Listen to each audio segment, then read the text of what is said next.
Hi friends, welcome back to my channel Ajay talks. तो कैसे हैं आप लोग? उम्मीद करता हूँ बहुत अच्छे होंगे। फिलहाल मैं अपने शहर में नहीं हूँ, बाहर आया हुआ हूँ, लेकिन कुछ ऐसी चीज़ सामने आई है जो मुझे लगा आप लोगों के साथ ज़रूर शेयर करनी चाहिए। और इस बार जो वीडियो है वो किसी ऑनलाइन स्कैम के बारे में नहीं है, जहाँ पर धोखेधड़ी से आपसे पैसे ले लिए जाते हैं, आपको बेवकूफ़ बना करके फर्जी स्कीम्स बता करके आपको ठग लिया जाता है। यहाँ पर तो खुलेआम ठगी चल रही है भाई साहब। और ये मामला जुड़ा हुआ है डॉक्टरों से, ये मामला जुड़ा हुआ है हमारी स्वास्थ्य व्यवस्था से। तो ऐसा एक मामला मेरे घर का ही मामला है। दरअसल हमने अभी फ़िलहाल कुछ दिनों पहले ही एक ऑर्थोपेडिक डॉक्टर को विज़िट किया। उनका अपना सेंटर है। अगर मैं योग्यता की बात करूं तो वो एक गोल्ड मेडलिस्ट हैं, MS ऑर्थोपेडिक हैं, किसी और कंट्री से उन्होंने स्पाइन की फेलोशिप ले रखी है और साथ ही एक नामी गिरामी हॉस्पिटल के डायरेक्टर भी हैं। उनकी फ़ीस है 600 रुपये, यानी कि जब आप उनके क्लिनिक जाते हैं, उनके सेंटर पर जाते हैं, नॉट क्लिनिक, काफ़ी बड़ा सेंटर है, तो 600 रुपये की वो फ़ीस वसूलते हैं और साथ में ही दवाइयाँ भी खुद देते हैं। यहाँ तक बात नॉर्मल है, ऐसा हर डॉक्टर करते हैं और इसमें कोई ख़राब बात नहीं है। डॉक्टरों को हम भगवान मानते हैं, मानना ही चाहिए। डॉक्टर बनने में बहुत मेहनत लगती है, हम सब जानते हैं, बहुत बड़ी तपस्या है, बहुत सारा पैसा भी लगता है, ये सब हम जानते हैं। लेकिन क्या किसी की मजबूरी का फ़ायदा उठा करके सरेआम उनकी जेब से पैसा निकालना एक डकैती से कम है या नहीं है? आज के इंसिडेंट में हम ये जानने की कोशिश करेंगे। उम्मीद करता हूँ कि इस वीडियो को देखने के बाद आप अपनी राय या अपना कोई इस तरह का एक्सपीरियंस कमेंट सेक्शन में ज़रूर शेयर करेंगे। तो होता क्या है कि मैं अपनी मदर को लेकर के ऑर्थोपेडिक सेंटर में जाता हूँ, जैसा कि मैंने आपको बता ही दिया कि कितना बड़ा ऑर्थोपेडिक सेंटर था वो। उन्होंने देखा, देखने के बाद MRI लिखी और भी कुछ जांचें लिखी और कहा कि इस जगह से करा लीजिएगा, यानी कि एक पर्चा और थमाया जिसमें कि किसी ऐसे ही सेंटर का जिक्र था कि आप इस डायग्नोस्टिक सेंटर से कराइएगा। अब चूँकि पिताजी के एक मित्र हैं, उनका खुद का डायग्नोस्टिक सेंटर है, तो उन्होंने कहा ठीक है, हम वहाँ से करा लेते हैं। जब हम वहाँ पहुँचे तो उन्होंने कहा कि ये तो इस डॉक्टर ने लिखा है, आप इसी जगह पे जाके कराइए। मैंने पूछा ऐसा क्यों, किस लिए आप कह रहे हैं? आपका खुद का डायग्नोस्टिक सेंटर है, आपके पास ये व्यवस्था मौजूद है, तो आप क्यों नहीं कर सकते? तो उन्होंने बताया कि देखो भैया, अगर हम इनके पर्चे पे करेंगे, यानी कि डॉक्टर का नाम ये लिखा हुआ है, तो वो हम नहीं कर सकते, क्योंकि इसमें डॉक्टर को 2500 रुपये का जो है कमीशन देना होता है। MRI की कॉस्ट कितनी है? 5700 रुपये, यानी कि 5700 रुपये जो MRI की कॉस्ट होती है, उसमें से 2500 रुपये, यानी कि लगभग 44% जो अमाउंट है वो डॉक्टर को जाता है। इस वजह से पहले तो मना करते रहे। हमने कहा भैया आप करवा दो, कोई दिक्कत नहीं है। तो हमको वहाँ पर 3200 रुपये देने पड़े उस डायग्नोस्टिक सेंटर में, क्योंकि वो जो 2500 रुपये डॉक्टर का था वो उस डायग्नोस्टिक सेंटर द्वारा डॉक्टर को नहीं दिया जाना था। तो उन्होंने किसी और डॉक्टर का नाम लगाकर, क्योंकि हर पैथ लैब के, हर डायग्नोस्टिक सेंटर के अपने खुद के भी डॉक्टर्स होते हैं जिनके साथ उनका एसोसिएशन होता है, तो उन्होंने क्या किया, किसी और डॉक्टर का नाम रिकमेंडेशन में डाल करके और MRI कर तो दी। हम डॉक्टर के पास गए, 1 हफ्ते की दवाई हो चुकी थी पूरी, फिर से गए, 600 रुपये फिर से फीस दी, उनको हमने रिपोर्ट दिखाई, तो बिना मन के झल्लाते हुए आपने यहाँ क्यों करा लिया, वहाँ क्यों करा लिया। हालांकि बहुत कुछ उस समय उन्होंने नहीं कहा और साथ में उन्होंने देखने के बाद आगे की दवाई भी लिख डाली। चलिए, यहाँ तक तो मामला ठीक है, कोई बात नहीं, किसी का नुकसान हुआ है, गुस्सा आएगा, बिल्कुल जायज़ है। लेकिन जब हम वहाँ से आए, उसके बाद उस डायग्नोस्टिक सेंटर को इन डॉक्टर भाई साहब के जो क्लिनिक से फ़ोन जाता है और कहा जाता है कि आपने हमारे मरीज का क्यों MRI कर दिया। ठीक है, अब आप सोच सकते हो कि इस हद तक गिरना, वो भी इतने बड़े डेजिग्नेशन, इतने बड़े गोल्ड मेडलिस्ट, इतने बड़े नामी गिरामी ऑर्थोपेडिक का, मुझे नहीं लगता कि ये सही था। वहाँ पर आपने 2 बार की फ़ीस 1200 रुपये ली, यानी कि 600 और 600 2 बार के विजिट के पैसे दिए हमने आपको। उसके बाद आप चाहते थे कि 2500 रुपये आपको कमीशन मिल जाए सिर्फ MRI का। एक्सरे का अलग है, ब्लड टेस्ट का अलग है, हर पैथ लैब के साथ इनका कमीशन होता है। ये लखनऊ की बात कर रहा हूँ मैं आपको। अगर आप दिल्ली जाते हैं या किसी और शहर में जाते हैं तो वहाँ पर ये कमीशन अलग होता है, कहीं ज़्यादा कहीं कम। लेकिन यहाँ की वस्तुस्थिति ये है कि 5700 रुपये MRI कॉस्ट में से 2500 रुपये, 44% जो है वो एक डॉक्टर ले लेता है। कितनी बड़ी विडम्बना है ये।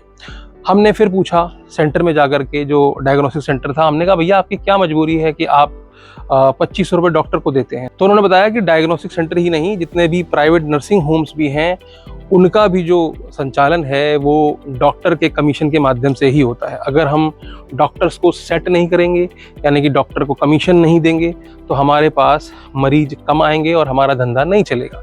यानी कि एक डायग्नोस्टिक सेंटर जो कि 3200 रुपये लेकर के भी प्रॉफिट में चल सकता था, वो 2500 रुपये एक्स्ट्रा मुझसे क्यों चार्ज कर रहा है? क्योंकि उसको एक डॉक्टर को देना है, एक डॉक्टर की जेब भरनी है।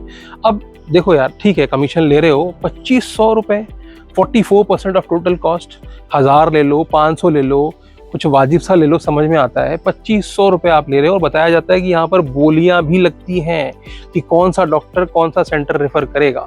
उनको पता है कि अगला डायग्नोसिस सेंटर जाकर के अगर 2600 ऑफर कर देगा तो वो डॉक्टर नेक्स्ट टाइम से उस डायग्नोसिस सेंटर को जो है रेफर करना शुरू कर देगा। और यहाँ पर कई डॉक्टर तो ऐसे भी हैं जिनके खुद के डायग्नोसिस सेंटर हैं, तो उनकी तो मजबूरी ही है कि उनको अपने ग्राहक को वहाँ भेजना है ताकि डबल मुनाफा कमाया जा सके। चलिए, मैंने तो खर्च कर दिया एक मध्यम वर्गीय परिवार के लिए। कितना ज़्यादा मुश्किल होता है इस तरह की फीस को देना, इस तरह के खर्च को उठाना, और खासकर तब जब इंश्योरेंस मौजूद ना हो। अब बात करते हैं सरकारी हॉस्पिटल्स की।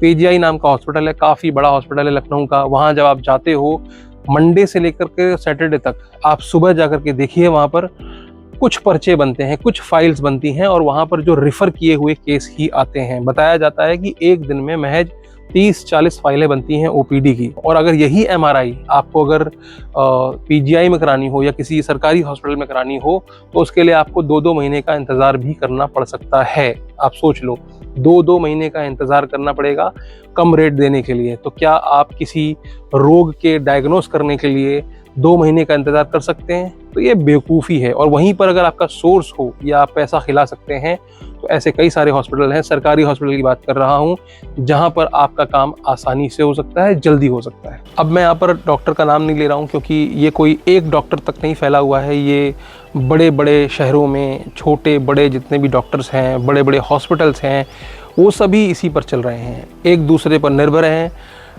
कस्टमर्स हमको समझा जाता है, ये रोगी जो हैं ये कस्टमर हैं और इनकी जेब में जितना ज़्यादा से ज़्यादा भार डाला जा सके उतना ज़्यादा से ज़्यादा भार डालने की कोशिश डॉक्टर द्वारा की जाती है।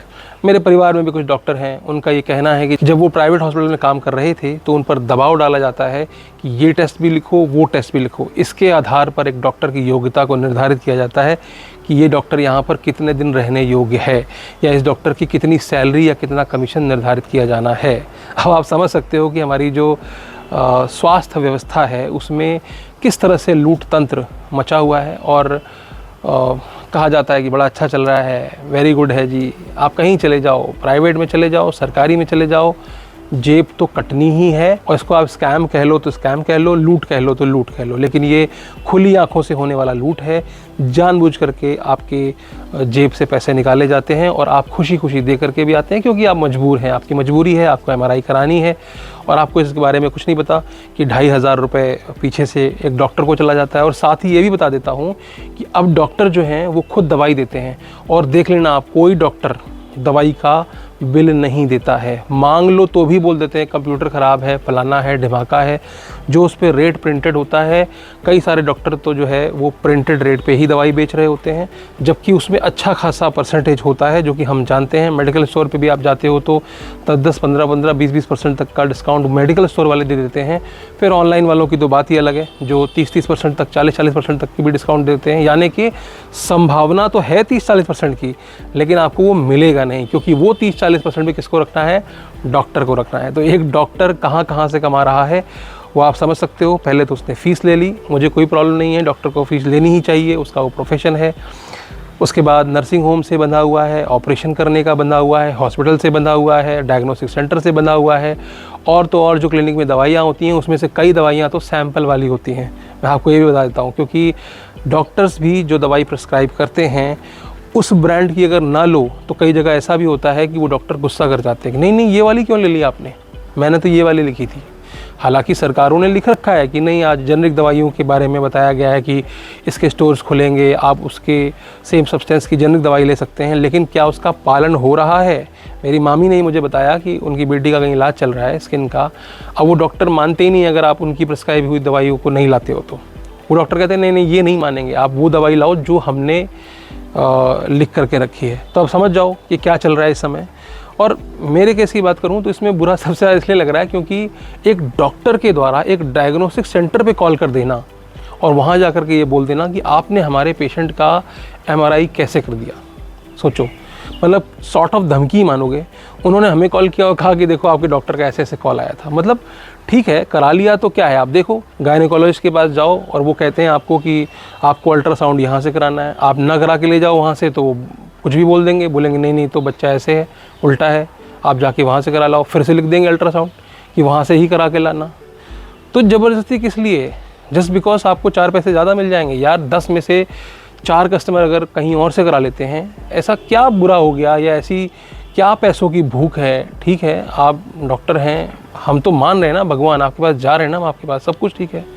सबके लिए नहीं कह रहा हूँ मैं ये नहीं कह रहा कि हर डॉक्टर ऐसा है या हर क्लिनिक ऐसा है या हर हॉस्पिटल ऐसा है, ये बात सबके लिए नहीं कह रहा हूँ मैं। लेकिन जो मेरी ऑडियंस में से भी डॉक्टर होंगे वो भी इस बात को समझ रहे होंगे कि थोड़ी सी मानवता मुझे लगता है यहाँ पर रखनी चाहिए। अगर किसी को 4 पैसे कहीं बच रहे हैं और वो वहाँ से अगर टेस्ट करा ले रहा है, तो मुझे नहीं लगता कि डॉक्टर को इतना ऐतराज़ होना चाहिए कि वो अपने प्रोफेशन में खाई हुई शपथ को भूल जाए।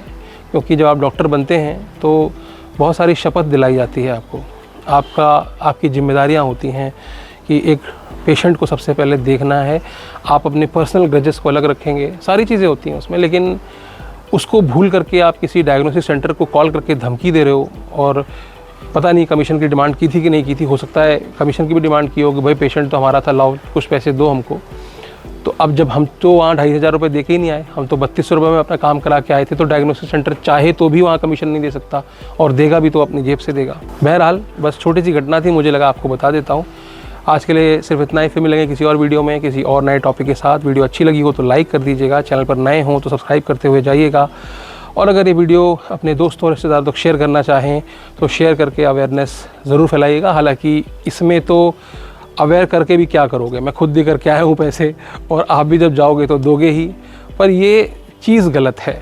लोगों को समझना चाहिए, डॉक्टर्स को समझना चाहिए कि आप पूरी व्यवस्था चलाओ, सब कुछ ठीक है, लेकिन ये तो बहुत ज़्यादा अनावश्यक है कि MRI कॉस्ट का 44% का भार मेरी जेब में डाल दिया गया है ना, वो कहाँ तक जायज़ है, जस्ट बिकॉज डॉक्टर का फ़ायदा हो सके। चलिए, वीडियो में अंत तक बने रहने के लिए आपका बहुत बहुत शुक्रिया।